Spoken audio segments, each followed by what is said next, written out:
सावधान, प्रारंभ करता है।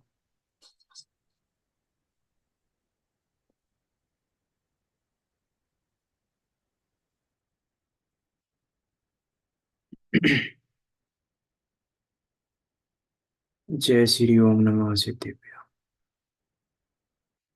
नमो हरिहंताणं, नमो सिद्धाणं, नमो आयर्याणं, नमो वज्रायाणं, नमो लोये सब्साहुणं।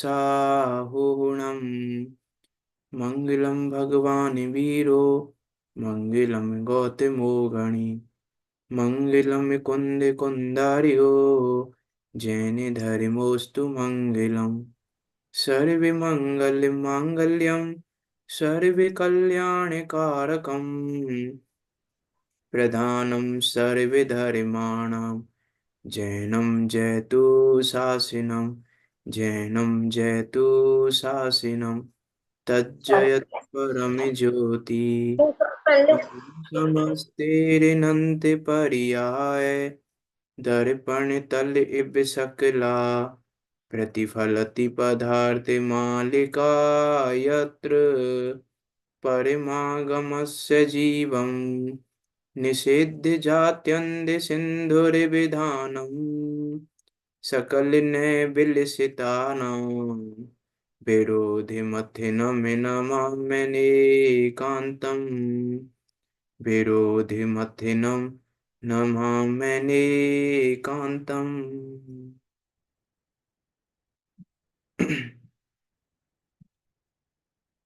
आचार्य अमरचंद देव द्वारा विरचित यह अद्भुत व अनुपम ग्रंथ, मांगलिक ग्रंथ, पुरुषार्थ सिद्धि उपाय, जो कि 226 श्लोकों में निबद्ध है, और 226 श्लोकों के माध्यम से जो हमारे मोक्ष के मार्ग को, रत्नात्रय के मार्ग को प्रकाशित कर रहा है, उस अचल ज्ञायक स्वभाव की प्राप्ति का उपाय बता रहा है, जिसकी प्राप्ति ही पुरुषार्थ सिद्धि है, और वही उस प्राप्ति का उपाय ही पुरुषार्थ सिद्धि उपाय है।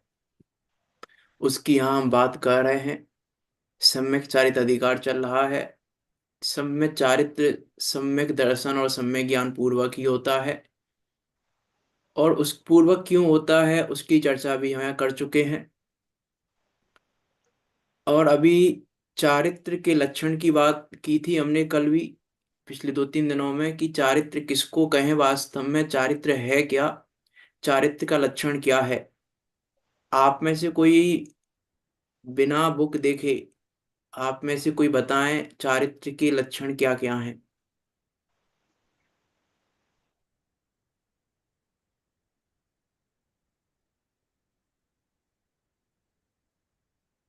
जिनवाणी में से ना देखें, बिना देखे बताएं।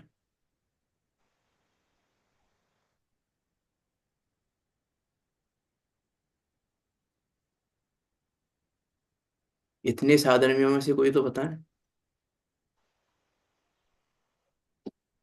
सावध्य क्रिया का त्याग हो, मन वचन काय के द्वारा कषाय से ग्रसित हो, और आत्म स्वाद की प्राप्ति हो, परपरा से व्यक्ति हो।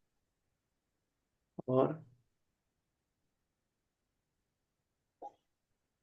चलो ठीक है, चार तो बताएं, लेकिन चार में से भी आपने एक गलत बताया है। 2 दिन हमने चर्चा इसी है? बात पे की थी। चार ना बताएं आपने, एक है विशद।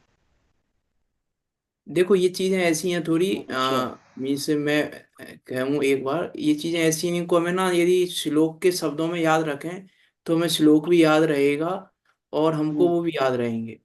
जैसे समस्त सावध योग परिहरणात्, सकल कषाय विमुक्तम, विशदम, उदासीनम, आत्म रूपम। श्लोक याद हो गया, श्लोक में यही शब्द हैं बस। ये हम इन रूपों में याद रखें तो एक शब्दाचार भी हमारा अच्छा होगा। हम्म, ठीक है, वो जैसे भी याद रखें वो अलग बात है, लेकिन विशेष रूप से तो श्लोक याद करने की आवश्यकता ही नहीं है। श्लोक में यही शब्द हैं बस, इसके अलावा कोई शब्द ही नहीं है। इतने से शब्द हैं श्लोक में। समस्त हम्म, सावधि योग हम्म, परिहरना, सकल कषाय विमुक्तम, विशदम, उदासीनम, आत्म रूपम तथा। तो देखो, यहाँ मैंने 2 दिन चर्चा की थी, उस चर्चा के बाद भी रिजल्ट वही आया कि सावध योग त्याग में क्रियाओं के त्याग की बात ही नहीं है। मैंने 2 दिन चर्चा इसी बात पे की थी कि यहाँ पर क्रियाओं के त्याग की बात ही नहीं है, और हम अभी भी क्रियाओं के त्याग को लेके बैठे हैं। 2 दिन हम इस शब्द पे चर्चा की थी, समस्त सावध योग परिहरनाथ पे। और उस 2 दिन की चर्चा के बाद भी हम ये कह रहे हैं कि क्रियाओं के त्याग की बात है। तो हमें सोचना चाहिए कि हम क्या कर रहे हैं वास्तव में। कि क्रियाओं, ये तो बहुत बहुत बहुत बहुत स्थूल कथन है क्रियाओं के त्याग का। तो चारित्र में क्रियाओं का तो कुछ रोल ही नहीं है। उस चारित्र में क्रियाओं का तो कुछ है ही नहीं। क्रियाओं से तो चारित्र डिसाइड ही नहीं हो रहा है, क्योंकि चारित्र आत्मा की परिणति है और क्रिया आत्मा की नहीं है। क्रिया देह के आश्रित हो रही है, और चारित्र आत्मा की परिणति है, उसमें क्रियाओं के त्याग की, ग्रहण की तो बात ही नहीं है। समस्त सावध योग परिहरनाथ में भी क्रियाओं के त्याग की बात नहीं कह रहे हैं। चर्चा की थी हमने, उस पे हमें विचार करना चाहिए। मीन्स ये तो हमको पहले से पता था क्रियाओं के त्याग को, फिर हमने 3 दिन चर्चा में क्या क्या क्या ग्रहण किया हमने। यदि हमको अभी भी यही लग रहा है कि क्रियाओं के त्याग में चारित्र है, तो फिर हमने 3 दिन की चर्चा में चारित्र का लक्षण क्या देखा, हमने चारित्र की पहचान क्या की। विचार विचार करना चाहिए हमको वास्तव में कि है ही नहीं वास्तव में। चा क्रियाओं का तो कहीं रोल ही नहीं है, चारित्र क्रियाओं का नाम है ही नहीं। क्रियाओं, ना क्रियाओं के त्याग का नाम चारित्र है, ना क्रियाओं के ग्रहण का नाम चारित्र है। विचार करना। 5 प्रकार के लक्षण बताए थे, उनके उन लक्षणों की हमने चर्चा की थी। और उसके बाद 40 नंबर के श्लोक में चारित्र के भेद कहे थे। कल मैंने एक बात और कही थी, पूछ लेता हूं मैं आपसे वो भी कि कल मैंने बात कही थी कि 13वें गुण स्थान में भी चोरी कही है। तो आप में से कितने साधर्मियों ने वो विषय देखा? देखा, हाँ, सोचा था पर देखा नहीं। देखा नहीं इसका अर्थ है कि जिज्ञासा ही नहीं है हमें देखने की। हमें, ठीक है, सुन लिया, छुट्टी। हमें जिज्ञासा ही उत्पन्न नहीं हुई कि 13वें गुण स्थान में चोरी कही कैसे है। हमें जिज्ञासा उत्पन्न नहीं हुई, हमारा ना देखना ये बता रहा है। हम निर्वाणी में इस, देखो, मुझे बात हो सकती है बुरी भी लगे, और मैंने एक दिन कहा था बुरी मोह को लगती है। मोह को तो बुरा लगेगा ही, लेकिन हम वास्तव में विचार करें हमारी जिज्ञासा कितनी है, ये आप म्यूट करना है।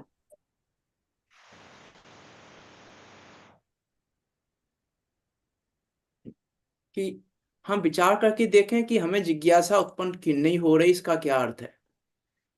मैं फिर कहूंगा, सुनने से काम नहीं होगा। हम सोच रहे हैं कि हम तो सुन रहे हैं डेली 5 घंटे, सुनने से काम नहीं होगा। जब तक जिज्ञासा नहीं जगेगी तब तक स्वयं का निर्णय नहीं होगा। मैंने प्रश्न इसलिए पूछा, मुझे पता था आप में से कोई विषय को नहीं देखेंगे, क्योंकि जिज्ञासा ही नहीं है हमें। हमें, ठीक है, सुन लिया, हमें किसी को जिज्ञासा ही नहीं हुई कि 13वें गुण स्थान में चोरी कही कैसे है। जिज्ञासा होती तो उत्तर मिलता हमें, जिज्ञासा होती तो खोजते हम, हमें जिज्ञासा ही नहीं हुई। ठीक है, हम कही होगी, होगी अपेक्षा, हमें क्या करना है, क्या क्या फर्क पड़ रहा है हमें। हम जिनवाणी किन भावों से सुन रहे हैं, क्यों सुन रहे हैं, हमें पता ही नहीं है कुछ। बस बस सुने जा रहे हैं। ये इसका नाम है क्रिया जड़त्व। एक क्रिया जड़त्व बना के रख दिया है हमने जिनवाणी सुनने को। तो तेरहवें का बात है, हाँ, 13वें गुरुस्थान में अंत के बाद चोरी होती है। यह कोई जिज्ञासा इसमें नहीं है, कोई प्रयोजन बात है ये। अनंत भगवान अरे, के द्वारा चोरी फिर होती है कि फिर नहीं होती, ये कोई तो जिज्ञासा वाली है। क्यों, क्या प्रयोजन है? इसका अर्थ तो ये हो गया आपको ना कर्णानियोग की जिज्ञासा नहीं होगी, क्योंकि कर्णानियोग तो प्रयोजन बुद्धि नहीं है। फिर चरणानियोग तो प्रयोजन बुद्धि नहीं रहा, जब आपको ये बात प्रयोजन बुद्धि नहीं लग रही। हमको प्रयोजन क्या लग रहा है, आत्मा की बात करें हम, ये फिर ये सम्यक चारित्र की बात करना तो बेकार हो गया हमारा। हिंसा की अनंत बात भगवान करने में तो के प्रयोजन ही द्वारा नहीं है फिर हमारा कुछ भी। चोरी होती है, ये एक प्रयोजन, ये एक अपेक्षा के बात। तो अपेक्षा क्या है, वो हमें विचार करना चाहिए था ना उस पे, अपेक्षा क्या है। उस पे हमने विचार ही नहीं किया क्या अपेक्षा है। विचार विचार करने योग्य बात है, क्यों नहीं है विचार करने। आचार्यों ने ऐसी लिखी है क्या बात, पंडित टोडरमल जी ने वो बात ऐसी लिखी है, क्यों लिखी उन्होंने वो बात, प्रयोजनभूत नहीं है तो। ऐसे ही लिख दी उन्होंने वो बात, प्रयोजन भूत नहीं है तो। हम प्रयोजन भूत के नाम पे भी क्या सोच के बैठे हैं, बस इतना सा एक आत्मा की बात, वो प्रयोजन भूत है बस। इसके आधार पे तो हमारा बहुत सारा अनुयोग खत्म हो जाएगा, प्रयोजन भूत ही नहीं है तो मत पढ़े उसको हम। क्यों कहा फिर आचार्यों ने उसको? विचार विचार तो करें हम, ये भी हमारा मोह कह रहा है कि भैया इसलिए नहीं पढ़ा हमने तो कि प्रयोजन भूत नहीं है। इसलिए भी नहीं पढ़ा क्योंकि इसका ये विषय हमें मिलेगा कहाँ, पढ़ा नहीं अरे होगा बताया, हमारे पास कल बताया था, तो हमें। कल हाँ, बताया था पंडित टोडरमल जी ने 8वें अधिकार में कहाँ पर बताया है, ये भी मैंने कहा था। ढूंढने की आवश्यकता ही नहीं थी आपको, मैंने बताया था। कल मैंने पूरा बताया था, 8वें अधिकार में चरणान योग के प्रकरण में पंडित टोडरमल जी ने इसका वर्णन किया है। ये अच्छा। ढूंढने की आवश्यकता ही नहीं थी। बताया था कल। विचार करें हम। मैं इसलिए कह रहा हूं, अभी का जो आगे का विषय भी आने वाला है, सम्य दर्शन सम्य ज्ञान का विषय तो हो ही गया है, लेकिन सम्य हम्म, चारित्र का विषय भी इम्पोर्टेंट है। हम जिन भावों से सुन रहे हैं, और जो हम ये एक तरह से हमारी खाना पूर्ति हो रही है। विचार करें हम, वास्तव में विचार करने योग्य बात है कि हम कितना सुन रहे हैं, कितना ग्रहण कर रहे हैं, कितना क्या कर रहे हैं, और कैसे ग्रहण कर रहे हैं। हम ये विचार नहीं करेंगे तो कुछ सिद्धि नहीं होने वाली हमारी जिनवाणी को पढ़ने और सुनने की। प्रयोजन की सिद्धि कैसे होगी? कल कहा था मैंने, कल या परसों कहा था कि प्रयोजन की सिद्धि के बिना कार्य पूरा होता ही नहीं है। तो जिनवाणी सुनने का कार्य हमारा पूरा हो ही नहीं रहा है। विचार करना। मैंने इसलिए पहले ही कहा कि बुरा लगेगा आपको, और मैं थोड़ा सा स्टिक हो भी इसीलिए रहा हूं क्योंकि मुझे कहीं ना कहीं कमजोरी दिख रही है। मुझे दिख रहा है कि मेरी क्लास बेस्ट जा रही है। मुझे लग रहा है कहीं ना कहीं, इसलिए मैं स्टिक हो रहा हूँ और स्टिक होके बोल रहा हूँ। मुझे नहीं बोलना चाहिए इतना, मुझे पता है, ये भी मुझे है कि नहीं बोलना चाहिए मुझे इतना, लेकिन फिर भी मैं इसलिए बोल रहा हूँ। मुझे कहीं ना कहीं लग रहा है कि सब पानी में जा रहा है, पूरी क्लास पानी में जा रही है। लग रहा है मुझे कहीं ना कहीं, इसलिए मैं बोल रहा हूँ इतना भी। मैं करुणापूर्वक बोल रहा हूँ मैं। बाकी तो भवितव्य अनुसार और काल अवधि अनुसार जैसा है वैसा ही होगा। आगे बात करते हैं हम 41 नंबर के श्लोक पे। चारित्र के दो भेद कहे थे यहाँ पे कल, सकल चारित्र और एक देश चारित्र।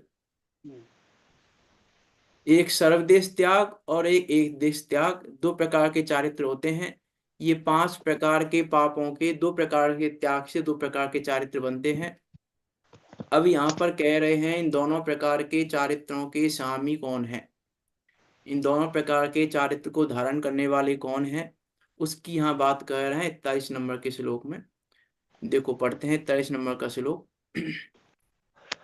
निरतः काषण निवृत्तो भवति यति समय सारे भूतो ययम् यातेत देश विरति निरतः तस्यामुपासतो भवति। क्या कह रहे हैं? निरतः अर्थात लीन है, किसमें? का शरण निवृत्तो, सर्वथा सर्वदेश त्याग में, सर्वथा सर्वदेश त्याग में निरतः लीन है। अयम यति, यह मुनि कैसे हैं? समय सार भूतम, समय सार रूप हैं, शुद्ध उपयोग रूप स्वरूप में आचरण करने वाले हैं, भवती होते हैं, या तू एक देश विरति ही, और एक देश विरति, जिनकी एक देश विरति है, एक देश त्याग है, तस्याम निरतः उपासकः भवति, उसमें लीन, उसमें लगा हुआ उपासक अर्थात श्रावक होता है। कि जो सर्वदेश त्याग है, सर्वदेश त्याग है मुनिराजों को, और एक देश त्याग है श्रावक को। तो सर्वदेश त्याग के स्वामी हैं मुनिराज, और एक देश त्याग के स्वामी हैं श्रावक। क्या कह रहे हैं यहाँ पे? सर्व था सर्वदेश त्याग में, सर्व था सर्वदेश त्याग में जो लीन है, मीन्स जिन्होंने सर्व था और सर्वदेश त्याग में। सर्व था का क्या अर्थ है यहाँ पे? सर्व था सर्वदेश त्याग में,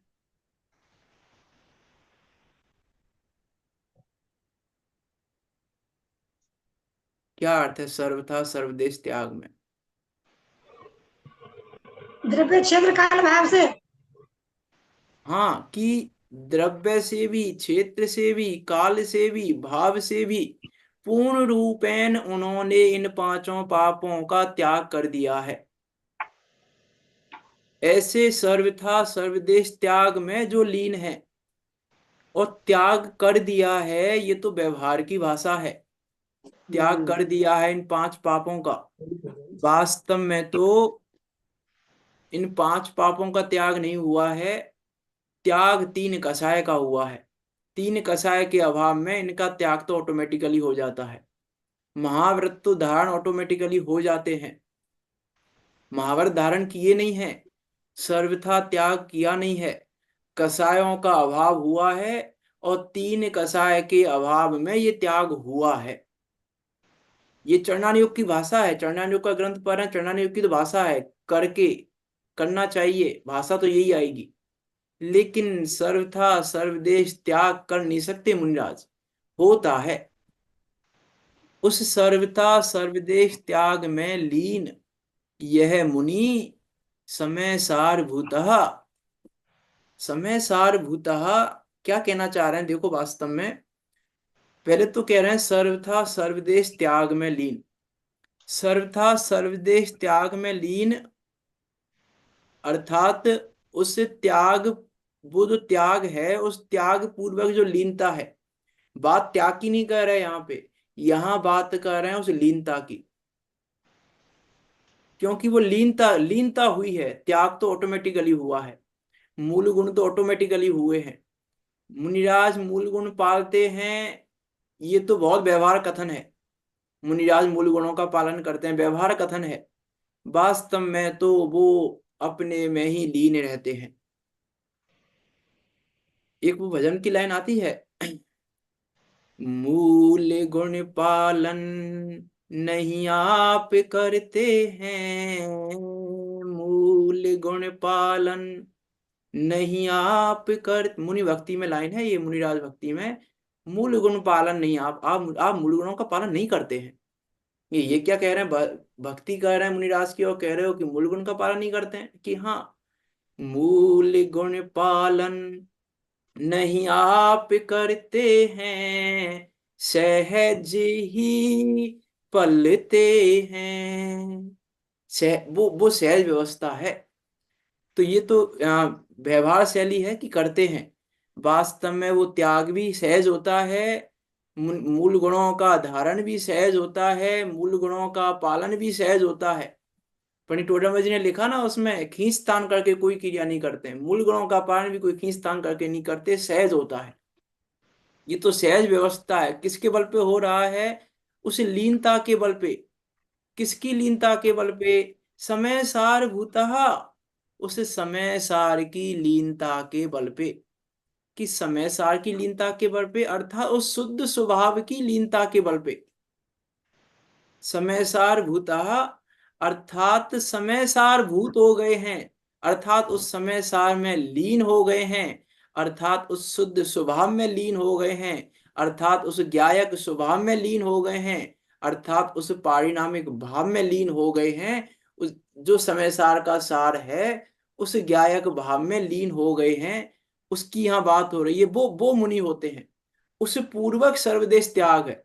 जब ये लीनता होती है तो इस लीनता के बल पे सर्वदेश त्याग हो जाता है, फिर करना नहीं पड़ता है।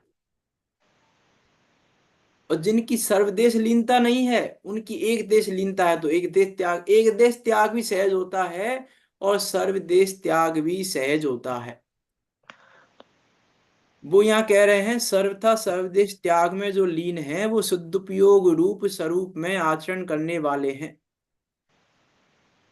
शुद्धोपयोग क्यों कहा उनको? क्योंकि वो शुद्धोपयोग रूप में लीन है, इसलिए शुद्धोपयोग है।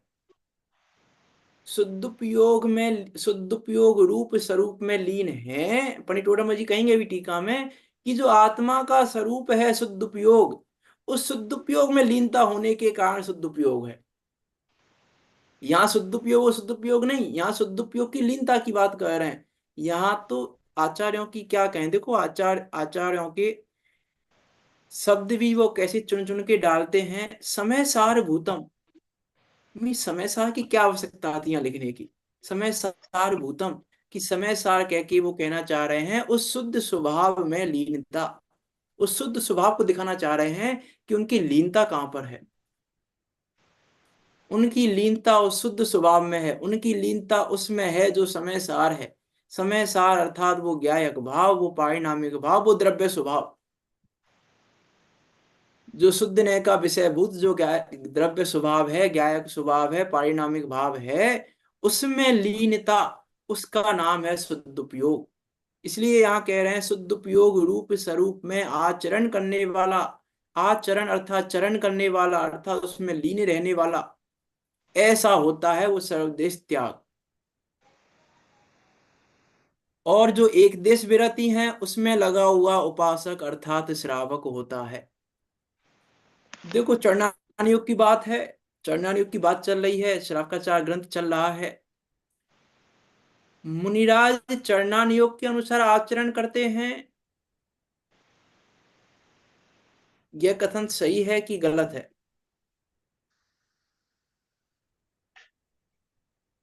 आसन करते नहीं होते, गलत है। सही कथन क्या है फिर? आसन होते हैं, चरण योग से आसन अच्छा होता ही तो है। ठीक है, मैं कथन चेंज करता हूं। चरणान योग के अनुसार आचरण होता है, ये कथन सही है? नहीं है। तो सही कथन क्या है? द्रव्य के अनुसार चरण होता है और चरण के अनुसार द्रव्य होता है। अरे द्रव्य की, वो तो द्रव्य द्रव्यानि योग चरणानि योग का है, मैं उसका नहीं पूछ रहा, मैं तो आचरण पूछ रहा हूँ कि आचरण चरणानि योग के अनुसार होता है। अच्छा चलो मैं और उसको सिंपल वे में पूछता हूँ। मुनिराज ईर्या समिति का पालन करते हैं क्योंकि ईर्या समिति चरणानि योग में लिखी हुई है। चरणानि योग स्वतः ही में होता है। 28 मूल गुणों में ईर्या समिति भी एक है। हाँ सहज ही पलती है। सहजी पलती है, सहजी। हाँ, होता हाँ, नहीं है। सहज ही पलती है। अपने अपने दूसरी न्यायिक दूसरी स्वभाव में बात है, रहते नहीं हैं वो बात तो सही सहज है ही आप। पलती है। अपने हाँ न्यायिक स्वभाव में रहते हैं वो तो सहज में पलती है। हाँ। हाँ, नहीं वो तो है ही, सहज में पलती है, बात सही है और आपकी। आपके लेकिन मैं स्वभाव कुछ में और कहना उल्टा चाह है, रहा हूँ, समय मैंने स्वभाव में इसलिए है तो पूछा है कि चरणान योग के अनुसार श्रावक और मुनिराज का आचरण नहीं होता है। चरणान योग के अनुसार नहीं होता है, जो श्रावक और मुनिराज का आचरण होता है वो चरणान योग होता है।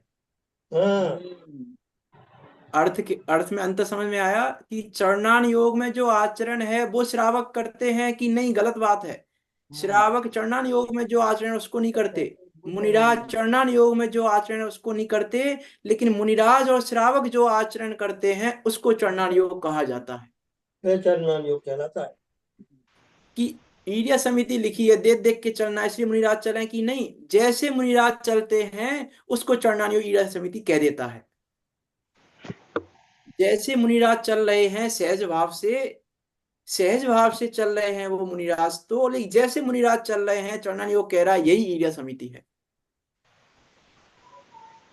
अंतर अंतर समझ में आया दोनों में? अंतर आपको अंतर क्या है कि अंतर है बहुत बड़ा, ये अंतर है अनेकांत और स्वादवाद का। इतना अंतर है कि चरणान योग के अनुसार आचरण नहीं है, आचरण के अनुसार चरणान योग है। स्वादवाद के अनुसार अनेकांत नहीं है, अनेकांत के अनुसार स्वादवाद है। जैसा अनेकांत के मुनिराज अनुसार कह रहे साधन हैं, होता ही है। अनेकांत के अनुसार जैसा, साधन होता ही है। हाँ अनेकांत के अनुसार तो साधन होता ही है। हाँ भाई तो मैं कह रहा हूँ ना कि जैसे मुनिराज, इसमें अंतर क्या बात है? वो तो हुआ ये कि अंतर कह रहे हो ना आप, अंतर अंतर कहाँ हुआ? अनेकांत के अनुसार साधन हुए तो अंतर कहाँ हुआ? अरे अंतर ये फिर मैंने कल कहा था ना, अब आप अनेकांत तो बहुत, अनेकांत महासागर है और हाँ चरण सागर ये स्वादवाद तो ठीक है, बूंद है, अंतर तो ये है ना थोड़ा उसमें। सा आ जाएगा। अन, कथन तो थोड़े नहीं आता है। अरे तो वही तो मैं कह रहा हूँ, मैं क्या मना कर रहा हूँ उसकी कथन थोड़े में आता है कि नहीं आता है, मैं अंतर उसके नहीं बना नहीं आता कह रहा है। हूँ, वो मैंने सारी चीजें अंतर क्लियर वाली की हैं बात 6 आती है, घंटे में। अंतर क्या है? हाँ, अंतर वाली बात समझ में नहीं आती, अंतर क्या है? अरे उसकी कथन पद्धति यदि है, उसका माल है। यदि श्लोक नंबर 2 पे 6 घंटे की क्लास के बाद भी यदि आप अंतर पूछ रहे हैं तो आपको वो 6 घंटे की क्लास सुननी चाहिए पहले। चलो उसे भी 6 घंटे में मैंने अंतर ही समझाया है। अंतर क्या है, उदाहरणों से भी समझाया है, तर्क से भी समझाया है, 8वें अधिकार के माध्यम से भी समझाया है। पंडित टोडामल जी के 8 मोचमा प्रकाशक जी के 8वें अधिकार के माध्यम से भी समझाया है। 6 घंटे अंतर समझाया है मेरे लोगों को। 6 घंटे के लास्ट चर्चा हुई है उस पर। तो वो चर्चा तो मैं दोबारा रिपीट नहीं करूंगा, वो चर्चा तो आपको वहां से सुननी चाहिए। अंतर क्या है, अंतर अंतर बहुत बड़ा अंतर है, छोटा मोटा अंतर नहीं है, बहुत अंतर है। अंतर और बहुत सारे अंतर हैं, कोई एक अंतर नहीं है अनेकांत और स्वादवाद में। लेकिन हमें अनेकांत की दृष्टि पूर्वक देखेंगे तो अंतर दिखेगा, स्वादवाद की दृष्टि से देखेंगे तो अंतर नहीं दिखेगा हमें। अंतर तो बहुत बड़ा अंतर है। शैली है। शादवाद तो एक कथन शैली है, उसको कुछ शब्दों में कहा जाता है, बस इतना ही है उसका। शादवाद को अरे अनेकांत इतना मैं वही तो कह रहा हूँ। अब 6 घंटे की क्लास के बाद आप कह रहे हो कि इतना सही है, तो 6 घंटे की क्लास वेस्ट हो गई। चलो उसे वो भी 6 घंटे की समझाइए। क्लास वेस्ट हो गई। दूसरी श्लोक पे हमने 6 घंटे बात की थी। यदि अभी भी हमको ये लग रहा है कि नहीं कुछ भी अंतर नहीं है, वो तो मात्र कथन शैली है, कि नहीं स्वादवाद में भी बहुत दम है, और स्वादवाद में क्या दम है और अनेकांत में क्या दम है, वो सारी बातें की थी वहां पे हमने। स्वादवाद को नमस्कार क्यों नहीं किया, इस पे भी चर्चा की थी हमने वहां पे। अनेकांत को नमस्कार क्यों किया आचार्य अमृतचंद देव ने, स्वादवाद को क्यों नहीं किया नमस्कार। बहुत सारी बातें की थी, बहुत सारी बातें वहां की हैं हमने, उनको तो रिपीट नहीं करेंगे यहाँ पे हम। लेकिन विचार करना क्या कहना चाह रहे हैं यहाँ पे। सर्वथा सर्वदेश त्याग में लीन यह मुनि शुद्ध उपयोग रूप स्वरूप में आचरण करने वाला होता है, और जो एक देश विरति है उसमें लगा हुआ उपासक अर्थात श्रावक होता है। देखो पंडित टोडामल जी की टीका पे चलते हैं कि पंडित टोडामल जी क्या कह रहे हैं कि काशरण्य निवृत्तो निरतः अयम यति भवति, जिसके अंतरंग में तो 3 कषाय रहित शुद्धि का बल है। कि अंतरंग में तो किसका बल है, कि अंतरंग में 3 कषाय रहित शुद्धि का बल है, तथा 5 पाप के सर्वथा सर्वदेश त्याग में जो जीव लगा है वह मुनि है। मुनि ये है, मुनि नग्नता से नहीं है कि जो नग्न होते हैं वो मुनि है कि नहीं, पहले ये चाहिए, ये परिभाषा होगी तो हम कहेंगे कि मुनि है। आचार्य अमृतचंद देव कह, पंडित टोडामल जी कह रहे हैं, आचार्य अमृतचंद देव कह रहे हैं, इसके बल पे डेफिनेशन दे पा रहे हैं हम, कि जिसके अंतरंग में तो 3 कषाय रहे शुद्धि का बल है। क्योंकि अंतरंग शक्ति चाहिए तब चारित्र का पालन हो पाएगा बाहर में। यदि अंतरंग में 3 कषाय रहे शुद्धि का बल नहीं है तो बाहर में महाव्रत पाल ही नहीं पाएंगे, बाहर में सर्वथा सर्वदेश त्याग नहीं हो पाएगा।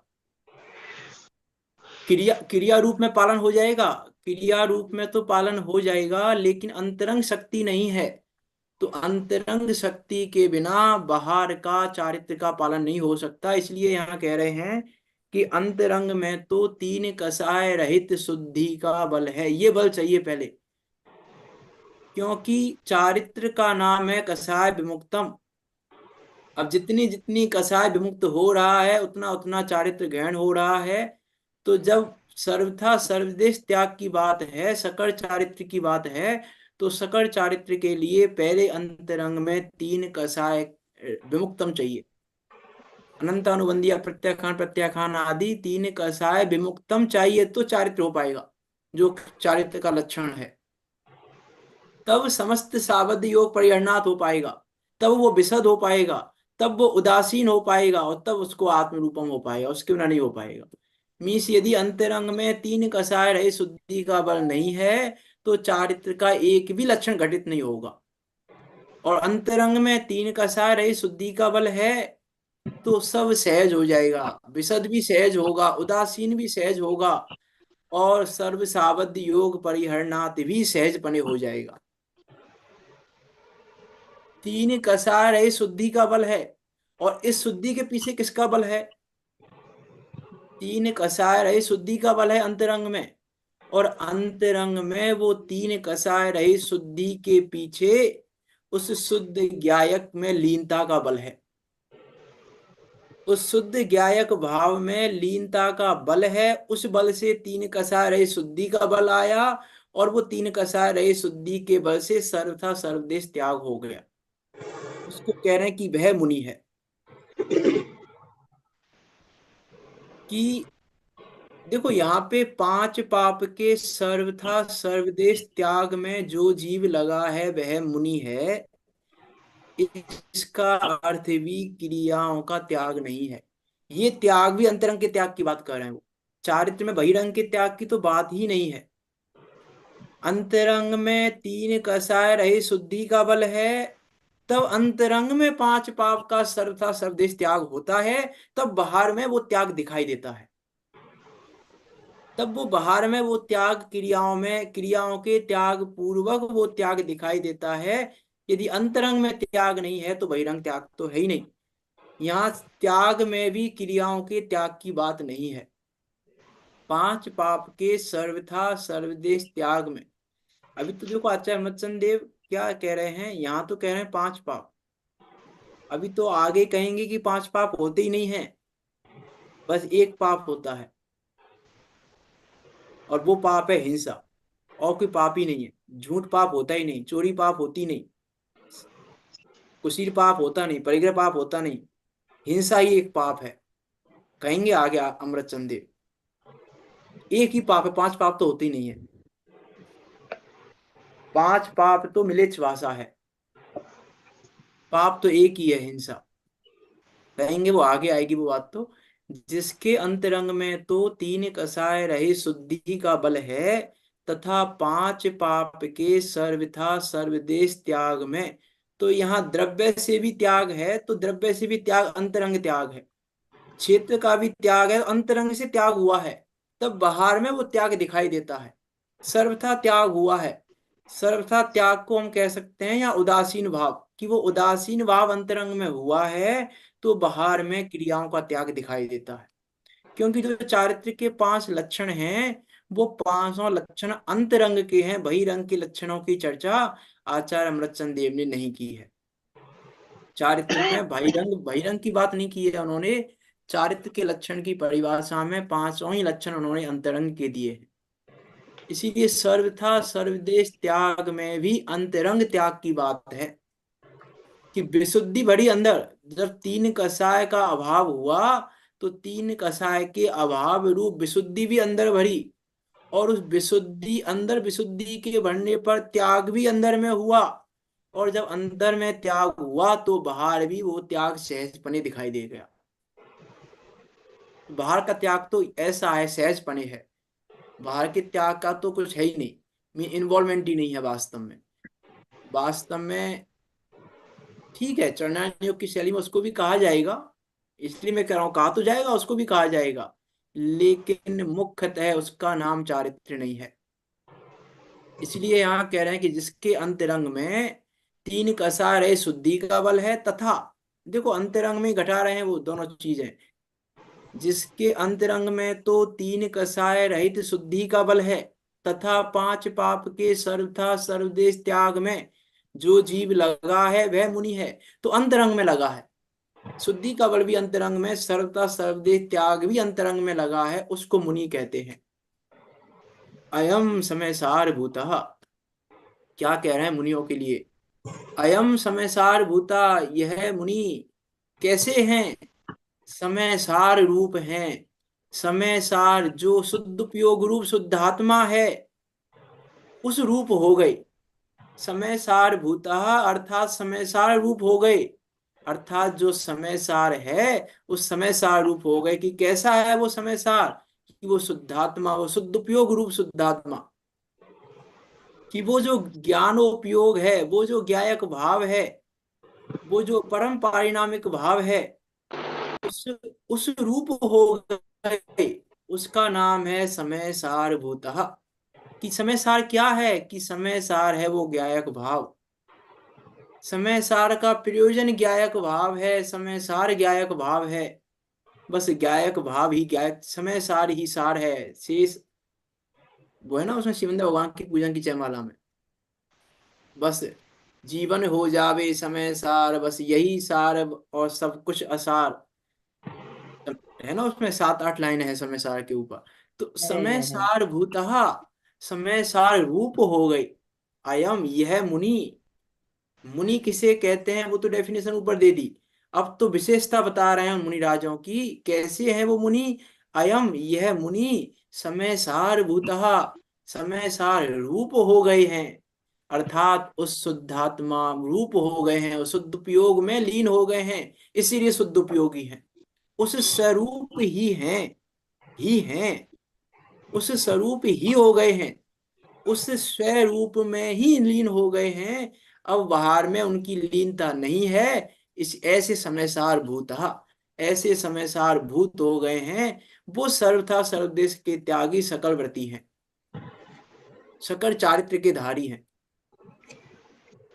अयम समयसार भूत, विचार करना, ये शब्द आचार्य अमृतचंद देव का ये शब्द बहुत कुछ कह रहा है। अयम समयसार भूत, मात्र इतना सा भी अर्थ नहीं है इसका। यह मुनि समयसार जो है, शुद्ध उपयोग रूप शुद्धात्मा, उस स्वरूप ही है। देखो आगे बढ़ते हैं, पूरा करना है ये श्लोक। मुनि तो शुद्ध उपयोग स्वरूप ही होता है। मुनि तो जो स्वरूप है, जो मेरा रूप है शुद्ध उपयोग, उस शुद्ध उपयोग रूप में ही लीन होता है। और जो सुपयोग रूप भाव है, वह भी इस मुनि की पदवी में कालिमा समान है। पंडित टोडरमल जी लिख रहे हैं, इसलिए कह पा रहे हैं कालिमा समान है। वास्तव में कालिमा समान है, ये शुभ उपयोग रूप भाव भी कालिमा समान है। ना। मीन्स करना नहीं चाहते, उसमें रहना नहीं चाहते, शुभ उपयोग के भाव भी नहीं करना चाहते, और शुभ उपयोग का भाव आए, मंद कषाय के भाव में भी मंद कषाय के कार्य नहीं करना चाहते। शुभ उपयोग रूप भाव है तो ऐसा नहीं कि, अब देखो मुनिराज कोई मंद कषाय तो रहती है, शुभ भाव तो रहता है छठे गुण स्थान में। तो छठे गुण स्थान में शुभ भाव के योग्य कार्य करते हैं कि नहीं? छठे गुण स्थान में भी शुभ भाव के कार्य नहीं करते। कि लिखना शुभ भाव का कार्य नहीं है, ग्रंथ लिखना शुभ भाव का कार्य नहीं है, कि आप कह रहे हो कि शुभ भाव का कार्य नहीं करते। कि हाँ, पंडित टोडामल जी ने आचार्य उपाध्याय साधु के सामान्य स्वरूप में लिखा है, पेज नंबर 3 पे, भूषण प्रकाशक जी में, कि शुभ उपयोग के काल में भी शुद्ध उपयोग के साधन में लगते हैं। शुभ उपयोग के काल में भी शुभ उपयोग के साधन में नहीं लगते, क्योंकि कालिमा है वो तो। अरे शुभ उपयोग का भाव तो ऐसा है, जैसे हम कहते हैं ना जगत में कालिक पोक देश ने मेरे ऊपर, ऐसा शुभ उपयोग भाव है कि मुनि पद पे कालिक पोत देश ने। ये कह रहे हैं यहाँ काली माँ है, इस पदवी पे कालिक पोतता है, शुभ उपयोग का भाव तो ऐसा है, शुभ उपयोग का भाव। वो कहते हैं ना, राख की भट्टी पे बैठ के ग्रंथ लिखे हैं। क्यों कहा उसको भट्टी? क्योंकि काली माँ है। कालिक पोतने जैसा है शुभ उपयोग का भाव तो। अब वो तो नहीं चाहते कि हमारी पदवी पे कालिक लगे, इसीलिए वो शुभ उपयोग भाव नहीं चाहते। मुनि तो शुद्ध उपयोग स्वरूप ही, मुनि तो वास्तव में वही है, शुद्ध उपयोग रूप स्वरूप में लीनता वाला। मुनि तो वही है जो शुद्ध उपयोग रूप स्वरूप में है। ही शब्द कह रहा है वहां पे, ही पंडित टोडामल जी का ही है ये। पंडित टोडामल जी का ही और पंडित टोडामल जी का भी तो गजब का है। ये दो शब्द तो पंडित टोडामल जी के ऐसे हैं, क्या कहें, पर कितनी जगह प्रयोग किया है मुझ प्रकाशक में इन दो शब्दों को पंडित टोडामल जी ने, ही और भी। ही और भी को हटा दें तो अर्थ का अनर्थ हो जाए। इतना बड़ा अर्थ है ही का, ही और भी दोनों शब्दों का। मुनि तो शुद्ध उपयोग स्वरूप होता है, अलग अर्थ हो जाएगा, और मुनि तो शुद्ध उपयोग स्वरूप ही होता है, इसका अर्थ ही अलग है। तो पढ़ते हैं इसको, पूरा समय हो गया। मुनि तो शुद्ध उपयोग स्वरूप ही होता है, जो शुभ उपयोग रूप भाव है, वह भी इस मुनि की पदवी में कालिमा समान है, काली माँ के समान है। या तू एक देश विरति तस्याम निरतः उपासकः भवति। जो 5 पापों के कथनचित एक देश त्याग में लगा हुआ जीव है, वह श्रावक है। कि आप इतनी हाई पदवी बात क्यों बता रहे हो? हाई पोस्ट की बात की, हम लो पोस्ट की बात ही बता रहे हैं कि एक देश त्याग करो। यदि सामर्थ्य नहीं है सर्वदेश त्याग की, अब देखो यहाँ पर भी सर्व देश और एक देश का त्याग नहीं करा रहे। यदि आपकी सामर्थ्य 3 कषाय के अभाव रूप शुद्धि का बल नहीं है तो 1 कषाय के अभाव रूप शुद्धि को बढ़ाओ, और उस शुद्धि का नाम है, उस शुद्धि के बल पे जो एक देश का त्याग होता है उसको कहते हैं श्रावक। तो जो 5 पापों के कथनचित एक देश त्याग में लगा हुआ है, कथनचित थोड़ा सा त्याग किया है, उस थोड़े से एक देश त्याग में लगा हुआ जीव है, वह जीव वह श्रावक है। उसको श्रावक कहते हैं, उसको उपासक कहते हैं। मैं मुख्य रूप से यहाँ देखो तो मुनि के लिए लाइनें कही हैं पूरी, मुख्य रूप से पंडित टोडरमल जी ने भी टीका में श्रावक के लिए तो एक लाइन लिखी थी। क्यों लिख दी? क्योंकि श्रावक की बात तो आगे आनी ही है। श्रावक की बात तो अभी आगे 226 श्लोक तक, 226 श्लोक तक तो नहीं, 200 श्लोक के आसपास तक आएगी। तो लगभग अभी 150 श्लोकों में तो श्रावक की बात ही आनी है। इसलिए यह मुख्य रूप से टीका में श्रावक की बात नहीं की, मुनि की बात कह दी। लेकिन और मुनि की बात भी क्या कही, एक अयम समय सार भूता, मतलब विचार करें हम, अयम समय सार भूता कह के आचार्य अमृतचंद देव बहुत कुछ कहना चाह रहे हैं, मुनिराजों के लिए बहुत कुछ कहना चाह रहे हैं। इतना सा ही नहीं जितनी हमने ये लाइन पढ़ी है टीका में, बहुत कुछ कहना चाह रहे हैं अयम समय सार भूता कह के। इस समय सार शब्द को डाल के उन्होंने बहुत कुछ कह दिया। विचार करना, देखो भावार्थ में क्या कह रहे हैं। सकल चारित्र का स्वामी तो मुनि है और देह चारित्र का स्वामी श्रावक है। सकल चारित्र कहो या महाव्रत कहो, वो मुनि, उनका स्वामी कौन है कि मुनिराज उनके स्वामी हैं। और देह चारित्र कहो या अनुव्रत कहो, उनके स्वामी श्रावक हैं। इस प्रकार यहाँ सकल चारित्र और देह चारित्र के स्वामियों की चर्चा की कि किस चारित्र का स्वामी कौन है। और अब आगे एक देह चारित्र की बात करेंगे। सकल चारित्र की बात इतनी ही, क्योंकि उनका प्रयोजन नहीं है सकल चारित्र की बात करने का। उनका प्रयोजन तो श्राव का चार कहने का है। उनका प्रयोजन तो एक देह चारित्र वाली दशा को कहने का है कि वो एक देह चारित्र की दशा कैसी है। उस एक देह चारित्र की कथा कह रहे कहेंगे यहाँ पे अब आगे। क्या है वो एक देह चारित्र, क्या है अनुव्रत वास्तव में, किसको कहते हैं अनुव्रत, किसका नाम है अनुव्रत, उन सब की चर्चा यहाँ पे करेंगे। आचार्य अमृतचंद देव क्रम क्रम से विचार करना कि क्या कहना चाह रहे हैं आचार्य अमृतचंद देव।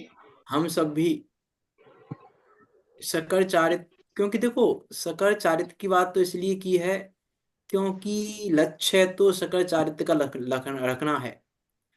हमारा लक्ष्य तो अनुव्रत का भी नहीं है अभी। और आचार्य अमृतचंद देव कह रहे हैं कि सकल चारित्र को अपना लक्ष्य बनाओ। मैं आचार्य अमृतचंद देव हमको कहाँ पर ले जाके, कहाँ देख रहे हैं आचार्य अमृतचंद देव हमको, और हम कहाँ पर हैं। आचार्य अमृतचंद देव कह रहे हैं लक्ष्य करो सकल चारित्र का, और हम अनुव्रत का भी लक्ष्य नहीं कर रहे। तो इसलिए अब यहाँ आगे अनुव्रतों की बात कहेंगे आचार्य अमृतचंद देव, किस प्रकार से कहेंगे, बहुत विस्तार से चर्चा करेंगे अनुव्रतों की। 5 अनुव्रतों की चर्चा, 12 व्रतों की चर्चा करेंगे विस्तार से।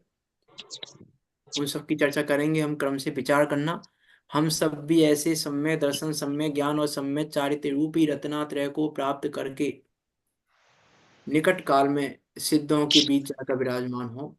इसी मंगल भावना के साथ अभी की बात को यहाँ विराम देते हैं। कोई शंका हो आपकी तो पूछ सकते हैं।